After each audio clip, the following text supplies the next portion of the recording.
अनुपात और प्रतिशतता के अंतर्गत आज हम पेज नंबर 53 की पूर्ति कर रहे हैं। बेसिक मैथ्स हम देख रहे हैं। तो पहला प्रश्न है अपना, अवनी का भार अंतरा के भार का दुगना है तो दोनों के भार का अनुपात ज्ञात करें।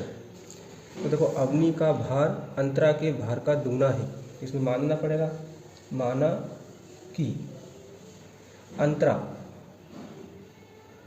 का भार 1 से, इसलिए अवनी का भार कितना होगा, अवनी का भार दुगना है तो 2 गुना हो जाएगा, 2x होगा। यहाँ लिख सकते हैं अवनी का भार कितना है, 2x है, और अंतरा का भार कितना है, अंतरा का भार x है ना, इसे बटे में लिख सकते हैं हम, है ना। x से x कट जाएगा, एक बार ये, तो अब कितना बचा अपना, 2 ऊपर बचा और 1 है ना, 2/1। तो दोनों का भार का अनुपात ज्ञात करें, हम लिख सकते हैं दोनों के भार का अनुपात कितना जाएगा, 2/1। ठीक है। प्रश्न क्रमांक 2 है, एक फैक्ट्री में कुल 72 श्रमिक हैं, इनमें 24 पुरुष हैं व शेष महिलाएं हैं, तो ज्ञात कीजिए ना। क्या वाला दे रखा है, कुल श्रमिकों व पुरुषों का अनुपात। तो कुल श्रमिकों व पुरुषों का अनुपात हमें ज्ञात करना है। तो कुल श्रमिक कितने हैं, 72, लिख देंगे हम 72, और पुरुषों का अनुपात, तो पुरुष कितने हैं, 24/24 है ना।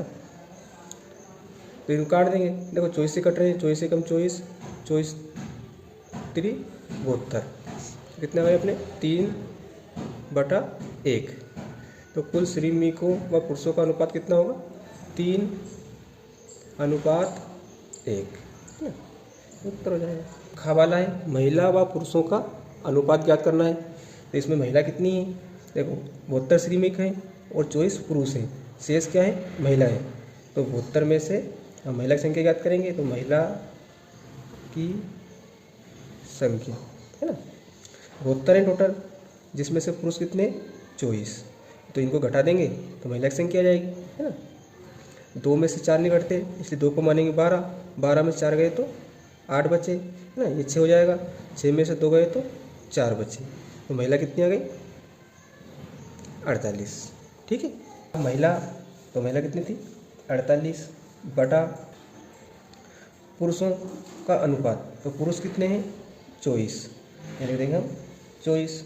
अब इनको काट देते हैं हम, है ना, ये 24 से कट रहा है, देखो 24 से कम 24, 24 दूनी 48, कितना है, 2/1। तो इसको अनुपात के रूप में लिखेंगे तो 2/1, ये क्या जाएगा अपना आंसर। तो महिला व पुरुषों का अनुपात कितना होगा, 2/1। तीसरा प्रश्न है अपना, 90 सेंटीमीटर व 1.5 मीटर का अनुपात ज्ञात करें। तो 90 सेंटीमीटर और 1.5 मीटर का हमें अनुपात ज्ञात करना है। तो ये सेंटीमीटर में है 90 और ये किस में है, मीटर। तो मीटर को किस में बदलेंगे हम, सेंटीमीटर में, क्योंकि एक जैसी समान संख्याओं का ही हम अनुपात ज्ञात कर सकते हैं। तो सेंटीमीटर में करने के लिए क्या करते हैं, मीटर को 100 का गुणा कर देते हैं, है ना। तो 1.5 मीटर को हम सेंटीमीटर में बदल रहे हैं, है ना।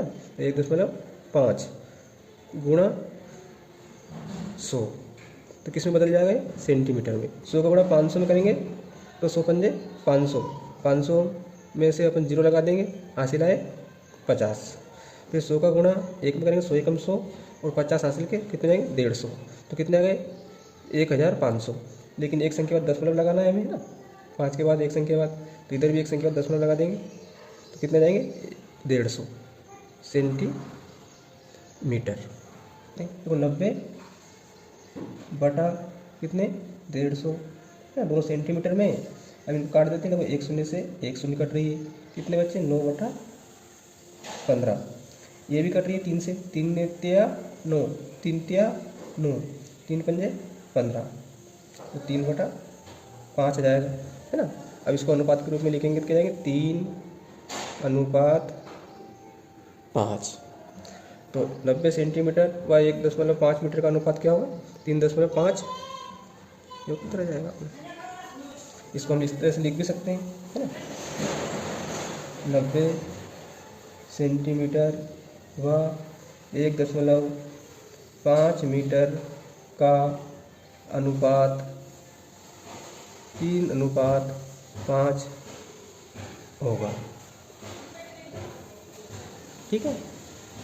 प्रश्न क्रमांक 4 है, राम को कक्षा 9वीं की वार्षिक परीक्षा में 600 में से 480 अंक प्राप्त हुए। बताएं कि राम को कुल कितने प्रतिशत अंक प्राप्त हुए। जो राम है कक्षा 9वीं में पढ़ता है, उसको वार्षिक परीक्षा में कितने अंक प्राप्त हुए 480, कितने में से 600 में से। तो बताएं राम को कितने प्रतिशत अंक प्राप्त हुए। तो देखो इसका उत्तर होगा प्रतिशत निकालना है हमें, है ना। तो प्रतिशत बराबर प्राप्त अंक बटा कुल अंक, है ना।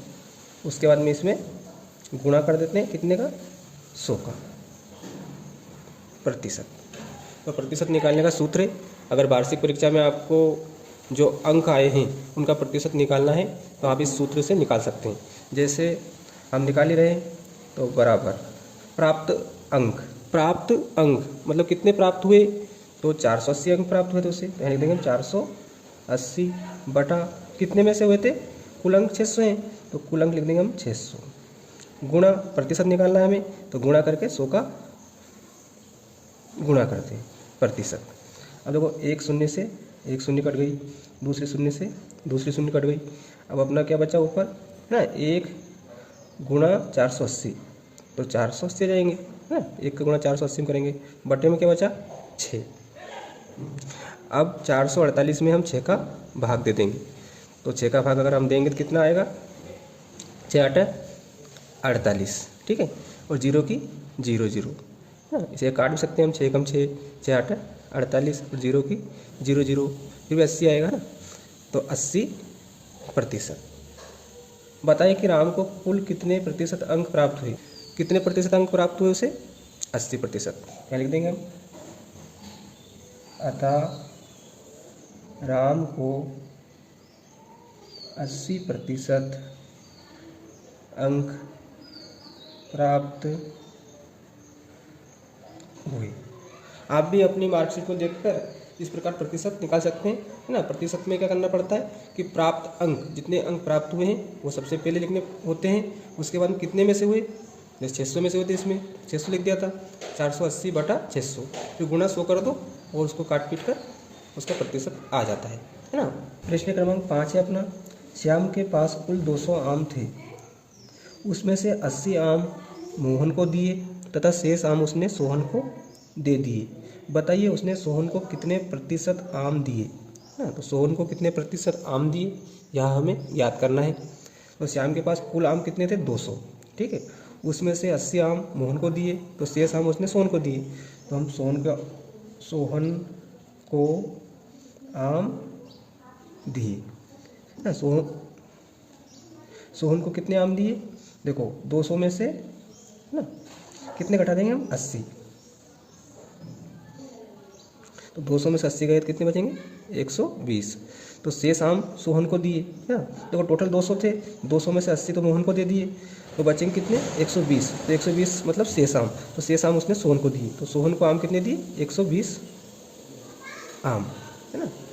बताइए उसने सोहन को कितने प्रतिशत आम दिए। अब उसका प्रतिशत निकालना है कि सोहन को कितने प्रतिशत आम दिए। तो अभी प्रतिशत का बताया था मैंने, प्रतिशत बराबर यहाँ जाएंगे कुल आम, नीचे यहाँ पर प्राप्त आम, ठीक है। और फिर यहाँ पर गुणा कर देते हैं हम, ठीक है, कितने का 100 का प्रतिशत निकाल रहे थे, ठीक है। इस सूत्र के द्वारा हम आसानी से निकाल सकते हैं। अब देखो आप, है ना, प्राप्त आम, सोहन को कितने प्राप्त हुए आम 120, तो लिख देंगे हम 120, कितने में से, कुल कितना है अपना 200 200 लिख देंगे, गुणा 100। एक शून्य से एक शून्य कट जाएगी, दूसरे शून्य से दूसरे शून्य कट जाएगी। 120 गुणा 1 मतलब 120/2। ठीक है, अब 2 का इसमें भाग दे देंगे 120 में, या 2 से काट देते हैं इसे, 2 एकम 2, 2 छंग 12 और 0, तो कितने आ गए 60%। तो बताइए उसने सोहन को कितने प्रतिशत आम दिए श्याम ने? तो अतः श्याम ने सोहन को 60% आम दिए ना, प्रतिशत में पूछा था।